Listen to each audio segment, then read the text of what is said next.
Okay, तो ये episode की शुरुआत होते ही हमें देखते हैं कि सारा और बाजी पहले तो बहुत ज्यादा खुश हो रहे थे क्योंकि उन्होंने थोड़े टाइम पहले जिस मिशन को सॉल्व किया था उसके बारे में एक न्यूज रिपोर्टर टीवी में सबको बता रही थी। पर वो लोगों की ये खुशी ज्यादा देर के लिए नहीं रहती क्योंकि आगे वो रिपोर्टर सबको एक दूसरे केस के बारे में बताती है जो कि एक बार फिर से सोशल मीडिया से रिलेटेड है, जहाँ पर 2 दिन पहले कम से कम 30 बच्चों ने मिलकर एक लड़की को बहुत ज्यादा बुरी तरीके से तंग किया था और उन्हीं में से एक लड़की ने इस चीज के वीडियो को अपने सोशल मीडिया में भी अपलोड किया था, जहाँ पर हम देख पाते हैं कि कैसे वहाँ पर खड़े हुए पूरे 30 लोग इस चीज का लाइव मजा ले रहे थे। और फिर आगे वो विक्टिम लड़की जो कि मार खा रही थी वो बार बार दूसरी लड़की को बोलती है कि आई एम सॉरी और अब तुम प्लीज मुझे और ज्यादा मत मारो और तुम प्लीज मुझे माफ कर दो। पर उसके इतना सब बोलने के बाद भी दूसरी लड़की उसे मारना बंद नहीं करती, जो चीज देखने में बहुत ज्यादा बुरी थी। पर ये लोगों का ये किस्सा यही पर खत्म नहीं होता क्योंकि आगे जब वो दूसरी लड़की जो कि उसी वीडियो को रिकॉर्ड कर रही थी वो ये देखती है कि कैसे वो दोनों का चेहरा तो बुरी लाइटिंग के कारण उस वीडियो में अच्छे से आ ही नहीं रहा था। वो तुरंत अपने साथी को थोड़ा सा साइड में जाकर उस विक्टिम को मारने के लिए बोलती है, जिसके बाद आगे उस लड़की की बात मानते हुए वो विक्टिम लड़की का बाल को खींचते हुए बिल्कुल ऐसा ही करती है। और फिर आगे रिपोर्टर कंटिन्यू करते हुए बोलती है कि वो लोग इस पूरे इंसिडेंट को ऐसे रिकॉर्ड कर रहे थे जैसे कि वो लोग कोई फिल्म की शूटिंग कर रहे हो।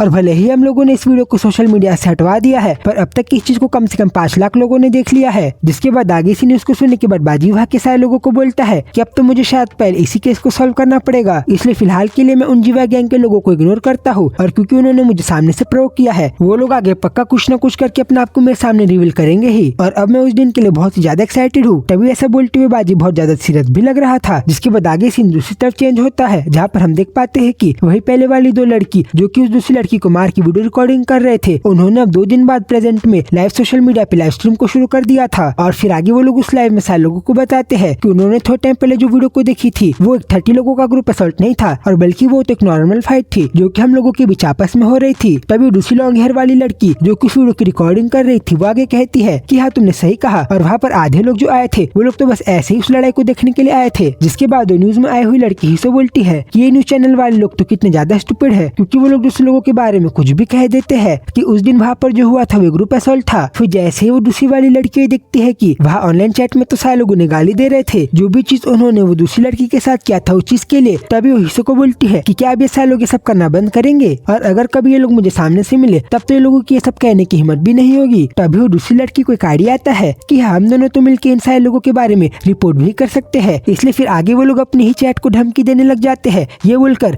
कि अब हम लोगों ने इस पूरी चीज का स्क्रीनशॉट ले लिया है और अब आगे हम लोग इस चीज को तुम लोगों के खिलाफ एज अ प्रूफ यूज करेंगे, पर अभी के लिए थैंक यू जो भी पैसे तुम लोगों ने हमें एज अ डोनेशन दिए है। और फिर आगे वो लोग अपने लाइव स्ट्रीम को बंद करने के लिए जा ही रहे थे कि तभी दूसरी लड़की को याद आता है कि वो लोगों ने अभी तक तो एक चीज को क्लियर किया ही नहीं, जिस चीज को क्लियर करने के लिए वो लोगों ने इस लाइव स्ट्रीम को शुरू किया था कि उस टाइम वहाँ पर जो हुआ था वो ग्रुप असॉल्ट नहीं था बल्कि वो एक म्यूचुअल लड़ाई थी जो कि उन दोनों के सहमति से आपस में हो रही थी। जिसके बाद आगे ही लाइव में ही सारे लोगों को बताती है कि उस लड़ाई के बीच में उसने भी बहुत ज्यादा मार खाई थी और इस चीज को प्रूफ करने के लिए उसके पास एक पूरा वीडियो भी है। और क्या तुम लोगों को सही में ऐसा लगता है कि वो पार्क सो ह्यून सही में एक विक्टिम है जैसे कि वो कोई एंजल हो, बल्कि वो तो हम लोगों की तरह ही एक बिच है? नहीं, पक्का वो तो हम लोगों से भी ज्यादा गैर गुजरी है, इसलिए तो वो मेरे पीछे बार बार दूसरे लोगों से मेरी बुराइयां करती थी और साथ ही में तो वो लड़की ह्यून अपने से कमजोर लोगों को बुली और तंग करके उनसे पैसे भी छीनती थी। इसलिए पक्का भी तो वो एक बहुत ही ज्यादा अच्छा नाटक कर रही होगी एक विक्टिम बन के इस न्यूज में आके। और न्यूज चैनल वाले लोग तो ऐसा कह रहे हैं कि अभी तो ह्यून हॉस्पिटल में एडमिट है, पर मुझे तो ये भी उस बीच का एक नाटक ही लग रहा है क्योंकि मैंने तो उसे बस थोड़ा सा ही मारा था। पर वो जो ये सब बोल रही थी ये सब पक्का एक झूठ है, ये तो हमें सच सच दिखाई दे रहा था क्योंकि दूसरी तरफ वो ह्यून की हालत बहुत ज्यादा खराब थी जिसके कारण वो सही में हॉस्पिटल के अंदर एडमिट होकर उस हिस्सों के इस पूरे लाइव स्ट्रीम को देख रही थी, वो भी बहुत ज्यादा उदास होकर। पर फिर तभी आगे सीन चेंज होता है और हम इसी लड़की पार्क सो ह्यून के एक पास का सीन देखते हैं जहाँ पर वो एक दूसरे स्कूल में एज अ ट्रांसफर स्टूडेंट बन के आई थी और फिर अपने आप को सारे बच्चों को इंट्रोड्यूस करते हुए हमें बताती है कि उसके डैड एक पब्लिक सेक्टर में जॉब करते हैं जिसके कारण उसे बार बार अपने रहने की जगह को बदलना पड़ता है और जब भी वो अपनी रहने की जगह को बदलती है उसके लिए वहाँ के दूसरे बच्चों के साथ बातचीत करना थोड़ा सा मुश्किल हो जाता है और शायद से यही वो रीजन है जिसके कारण उसे हर बार ट्रांसफर होने पर थोड़ा सा अजीब फील होता है। पर ये चीज उसके लिए कोई ज्यादा बड़ी परेशानी की बात नहीं है क्योंकि उसके पास कुछ और भी दूसरे रास्ते हैं जिनका भी यूज करके वो नए दोस्त बना सकती है। तो जब ऐसा बोल रही थी तभी हम देख पाते हैं कि उस लड़की ह्यून ने सोशल मीडिया का यूज करके एक ग्रुप चैट को ज्वाइन कर लिया था जहाँ पर उसकी वही पहले वाली दोनों बदमाश लड़की हिस्सो और इन दोनों से एकदम अच्छी तरीके से दोस्ती हो जाती है, जिसके थोड़े ही टाइम बाद वो लोग आपस में एक दूसरे को मीम्स भेज के मस्ती करना भी चालू कर देते हैं, जिसके कारण ह्यून की स्पेशली उस लड़की रिन से बहुत ज्यादा अच्छी तरीके से दोस्ती हो गई थी। फिर एक दिन रात को रिन ह्यून को अपने साथ सैटरडे को हैंग आउट करने के लिए चलने के लिए पूछती है और फिर जब वो अगले दिन वहाँ पर जाती है उसे दिखाई देता है कि रिन तो अपने साथ वहाँ पे हिस्सो और कुछ और लड़कों को भी लेके आ गई थी, वो भी ये बोल के कि ये लोग मेरे साथ साथ यहाँ पर आना चाहते थे, इसलिए मैंने इन्हें यहाँ पे ला लिया। जिस चीज को देखकर वो भी हैरान थी, क्योंकि उस हिस्सों के बारे में तो समझ में आता है, क्योंकि वो भी उसी सेम चैट ग्रुप में थी। पर उसे ये चीज थोड़ी सी बॉर्डर कर रही थी कि रिन अपने साथ वहाँ पर कुछ और लड़कों को भी लेके आ गई थी, वो भी उसे बिना बताए। जिसके बाद आगे वो लोग एक साथ पहले तो एक रेस्टोरेंट में जाते हैं और फिर थोड़े टाइम बाद एक कैरियोके में, जहाँ पर हमें उनको बहुत ही ज्यादा मजे के साथ गाना गाता हुआ देखते हैं और उसे ये सब चीजें करते हुए बहुत ज्यादा मजा भी आ रहा था। फिर जब वो गाना गाने के बाद अपने जगह में जाकर बैठ रही थी, तभी उसे दिखाई देता है कि उसके साइड वाला लड़का किसी चीज को लेकर थोड़ा सा परेशान हो रहा था, ये बोलते हुए कि भला वो लड़का अब तक यहाँ पे आया क्यों नहीं। जिसके बाद अगले ही सेकंड वहाँ पर हड़बड़ाते हुए दूसरा लड़का आ जाता है और फिर आगे उसी लड़के को बोलता है कि सॉरी जिसुंग, तुम मुझे माफ करना, क्योंकि मैं दोपहर में थोड़ा सा सो गया था, जिसके कारण मैं तुम्हारे वो मैसेज को नहीं देख पाया था। पर फिर अगले सेकंड लड़का जिसुंग अपने दोस्त के साथ मिलकर उस नए लड़के को बहुत ही ज्यादा मारना चालू कर देता है, ये बोलते हुए कि ओए पागल लड़के, भला तेरी हिम्मत भी कैसे हुई ये सब करने की, और क्या तू सही में मरना तो नहीं चाहता, क्योंकि आज तेरे कारण मुझे यहाँ पर इन सारी चीजों के पैसे देने पड़े। और इसी चीज को देखकर ह्यून तो बहुत ही ज्यादा घबरा गई थी। तब रिन बोलती है कि अच्छा तो ये रीजन था जिसके कारण जिसुंग ने आज किए गए हमारे सारे खर्चों के पैसे दिए, क्योंकि पहले तो उसका प्लान इस यूजर से पैसे खर्च करवाने का था। जिसके बाद आगे रिन ये सब चीजों को दिखाते हुए एक लाइव स्ट्रीम को भी चालू कर देती है, जैसे कि वो आगे ह्यून के साथ भी करने वाली है। और फिर इन्हीं सारी चीजों को देखकर ह्यून को भी ये समझ में आ गया था कि यहाँ पर पक्का कुछ न कुछ तो गड़बड़ है, इसलिए उसने अपने आप को इन लोगों से थोड़ा सा दूर करना चालू कर दिया था। पर उसे इस बात का डर था कि अगर कहीं वो एकदम अचानक इन सारे लोगों से बात करना बंद कर देगी या फिर इन लोगों से अलग हो जाएगी, तो फिर कहीं ये लोग उसके ऊपर ही गुस्सा न हो जाए, इसलिए वो ये काम थोड़ा सा धीरे धीरे कर रही थी। फिर जब वो इन्हीं सारी चीजों के बारे में सोच रही थी, तभी अचानक से उसे उस हिस्सों का ही फोन आ जाता है। जिसके बाद तुरंत उसका फोन उठा के उसे हेलो बोलती है। तभी हिस्सों से बोलती है कि भला आजकल तुम्हें हो क्या गया है, क्योंकि ना तो तुम हमारे ग्रुप चैट में ऑनलाइन आ रही हो और न ही हमारे कोई मैसेज का रिप्लाई दे रही हो। जिसके रिप्लाई में ह्यून उसे बताती है कि वो जैसा सोच रही है वैसा बिल्कुल भी कुछ नहीं है, और वो बस उन लोगों के साथ इसलिए मैसेज में बात नहीं कर पा रही थी क्योंकि आजकल वो कुछ इंटरेस्टिंग OTT के सीरीज को देखने में बिजी हो गई थी। पर फिर सब सुनने के बाद अगले सेकंड हिस्सो उसे बहुत ही ज्यादा जोर से चिल्लाते हुए गुस्से में बोलती है कि ये वो रीजन नहीं फकिंग बिच, क्योंकि मैंने सुना है कि तुम मेरे पीठ पीछे दूसरे लोगों से मेरे बारे में क्या क्या बकवास कर रही हो, जैसे कि कैसे मैं दूसरे लोगों को बहुत ही ज्यादा तंग करती हूँ और साथ ही में मैं एक इडियट की तरह दिखती हूँ। और फिर आगे वो कंटिन्यू करते हुए बोलती है कि ओए बिच, अगर तुझे मेरे से कोई प्रॉब्लम थी तो तू मुझे सीधा डायरेक्टली आके बोल देती, पर तू भला मेरे पीठ के पीछे मेरे बारे में दूसरे लोगों से सब बकवास क्यों कर रही है। और अब तेरे सब करने से सारी चीजें सॉल्व नहीं हो जाएगी, इसलिए अब तुझे कल शाम को इवनिंग में स्कूल के गार्डन के पास मुझसे मिलना ही पड़ेगा। फिर तभी सब सुन के ह्यून इतना ज्यादा घबरा जाती है कि उसके हाथ से उसका फोन ही नीचे गिर जाता है। और फिर आगे हमें बताती है कि यही वो दिन था जिस दिन के बाद से हिस्सो ने उसे बहुत ही ज्यादा डराना और तंग करना चालू कर दिया था, जबकि उसे तो बिल्कुल भी नहीं पता कि भला उसने क्या गलती की है और भला उसने कब हिस्सो के पीठ के पीछे उसकी बुराई की है। और फिर आगे तो हिस्सो ने उनके ऊपर प्रेशर बढ़ाने के लिए अपने सोशल मीडिया में उसके बारे में एक पोस्ट भी कर दिया था, और उसके ये सब हरासमेंट और नेचर में आए बदलाव के कारण वो तो बहुत ही ज्यादा डर गई थी। पर क्योंकि वो दोनों का स्कूल सेम नहीं था, इसलिए उनको ऐसा लगा था कि अगर वो बस ऐसे ही हिस्सो को इग्नोर करते रहेगी तो फिर थोड़े ही दिनों बाद ये प्रॉब्लम जल्दी से सॉल्व हो जाएगी। जिसके बाद वो ये सब सोचते हुए रोड में वॉक कर रही थी कि तभी अचानक उसे अपने सामने हिस्सो की वही दोस्त रिन दिखाई देती है, जिसको देखकर पहले तो बहुत ही ज्यादा घबरा गई थी। बट आगे रिन उनसे पूछती है कि क्या तुम्हारे और हिस्सो के बीच में कोई प्रॉब्लम हो गई है, क्योंकि जब मैं उससे मिली थी तब वो मुझे ठीक नहीं लग रही थी, पर तुम चिंता मत करो क्योंकि मैं तुम्हारी सिचुएशन को अच्छे से समझ रही हूँ, क्योंकि कभी कभी हिस्सो ऐसी गलत बिहेव करती है, इसलिए क्यों ना हम दोनों एक साथ उसके पास जाकर ये सारी चीजों को एकदम अच्छे से क्लियर करे, ताकि तुम दोनों के बीच में जो मिसअंडरस्टैंडिंग हुई है वो पूरी तरीके से खत्म हो जाए। जिसके बाद सब सुनकर पहले तो बहुत ही ज्यादा घबरा गई थी, पर फिर उसे भी ऐसा लगा कि उसके लिए यही सही रहेगा कि वो जल्दी से जल्दी इस प्रॉब्लम को सॉल्व कर दे, इसलिए वो आखिर में रिन की बात मानते हुए हिस्सो से मिलने के लिए चले जाती है। पर फिर जैसे वो जगह में पहुंचती है उसके तो ये देख के होश उड़ जाते हैं कि वहाँ का वातावरण तो पूरा ही अलग था और वहाँ पे बहुत सारे लोग एक भीड़ की तरह जमा हो गए थे। जिसके बाद आगे वो अपने आप को बचाने के लिए कुछ कर पाए उसके पहले ही उसे देखकर बोलती है कि अच्छा तो तू बीच मेरे सामने आ ही गई। और फिर अगले सेकंड उनको पहले तो फेस में और फिर आगे अपने पैर से बहुत ही ज्यादा जोर से मारना चालू कर देती है, जिस चीज के कारण उनको कुछ भी समझ में नहीं आ रहा था कि भला उसने ऐसा क्या किया है जिसके कारण उसे इतने सारे लोगों के सामने ह्यूमिलिएट करके मार जा रहा है, और क्या वो ये बेफिजूल का इतना मार खाना डिजर्व भी करती है। और फिर आगे वही होता है जो हमने थोड़ा टाइम पहले न्यूज में देखा था। रिन हिस्सो को उनको थोड़ा साइड में जाकर मारने के लिए बोलती है क्योंकि वहाँ के बेकार लाइटिंग के कारण वो दोनों का चेहरा क्लियर से नहीं दिखाई दे रहा था। जिसके बाद वो उनको बाल से खींचते हुए बिल्कुल ऐसा ही करती है और फिर आगे फिर से उसे बहुत ही ज्यादा बुरी और गंदे तरीके से मारना चालू कर देती है, जिसके कारण अभी उनकी हालत दर्द के मारे इतनी ज्यादा खराब हो गई थी कि उसके चेहरे से तो खून तक निकलने लग गया था। और फिर तभी अपने मन में बोलती है कि तो फिर क्या रिन ने मुझे यहाँ पर इसलिए बुलाया था ताकि वो मुझे इतना ज्यादा मार सके, और अब तो मैं इस पूरी चीज के लिए रिन और हिस्सो को कभी भी माफ नहीं करूंगी। पर एक चीज जो मुझे बिल्कुल भी समझ में नहीं आ रही है वो ये है कि यहाँ पर जो सारे दूसरे बच्चे आए हैं जिन्हें उसके असली सिचुएशन के बारे में कुछ भी नहीं पता है, वो लोग एक बार भी उसे बचाने का ट्राई नहीं कर रहे, और बल्कि वो लोग तो उल्टा अपने फोन को निकाल के उसका मजाक उड़ाते हुए ये सारी चीजों की रिकॉर्डिंग कर रहे हैं और साथ ही में उसके ऊपर बहुत ही ज्यादा हंस रहे हैं। पर इसी के साथ हम वापस से प्रेजेंट टाइम में आ जाते हैं, जहाँ पर हमें दिखाई देता है कि हिस्सो अपनी बात को कंटिन्यू करते हुए पूरी लाइफ के ऑडियंस को बता रही थी कि क्या हो गया अगर मार खाने के बाद वो एक हॉस्पिटल में भी एडमिट हो गई है तो, क्योंकि उसे खुद भी थोड़ी सी चोट लगी है, जिस चीज का प्रूफ उसके चेहरे में भी लगा हुआ है। पर फिर तभी इन सारी चीजों को देखने के बाद उनको कुछ भी समझ में नहीं आ रहा था कि वो लोग भला उसकी दिमाग और बॉडी दोनों की हालत का चकनाचूर करने के बाद इस तरीके से कैसे बिहेव कर सकते हैं। और फिर उन्हीं दोनों को हंसता हुआ देखकर उनको इतना ज्यादा गुस्सा आता है कि वो उन लोगों के लाइव स्ट्रीम में ही कमेंट कर देती है कि तुम लोग अब जल्दी से मेरे से अपोलोजाइज करो, अब तक तुम लोगों ने मेरे साथ जो कुछ भी बुरा किया है उन सारी चीजों के लिए। फिर तभी उसके मैसेज को देखकर हिस्सो और इन दोनों ही बहुत ही ज्यादा हैरान हो जाते हैं कि क्या सही में ये असली वाली उनका मैसेज है। और फिर आगे वो लोग उनको ही धमकी देते हुए बोलने लग जाते हैं कि क्या तुम इतना टाइम होने के बाद भी एक विक्टिम बनने का नाटक बंद नहीं करोगी, और क्या हो गया अगर तुम्हें सही में भी एक चोट लग गई हो तो, क्योंकि सबसे हमें कुछ भी फर्क नहीं पड़ता, क्योंकि हम लोग पहले से ही ये सब कुछ देख चुके हैं, जिसके कारण हमें ज्यादा से ज्यादा जुवेनाइल वाले लोगों से वार्निंग ही मिलेगी, और या तो हमें उतना भी नहीं करना पड़ेगा, इसलिए हम लोग पूरी तरीके से सेफ है।